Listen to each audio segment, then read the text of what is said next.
Info lowongan kerja. Penempatan Malaysia, gaji 7 juta minimal ijazah SD. Penempatan Singapura, gaji 10 juta minimal ijazah SMP. Penempatan Korea Selatan, gaji 20 juta minimal ijazah SMA. Penempatan Amerika Serikat, gaji 60 juta minimal ijazah SMA dan punya skill. Spesial informasi.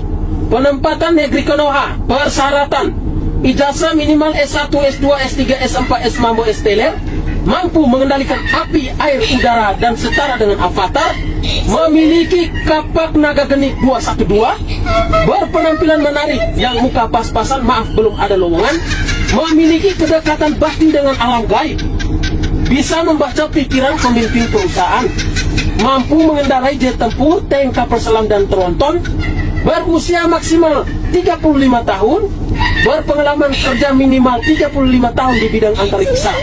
Gaji 2 juta, dipotong pajak, absen kasbon dan lain-lain.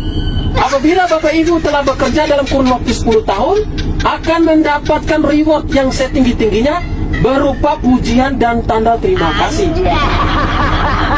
Yaitu tepuk tangan. Angel, kono angel.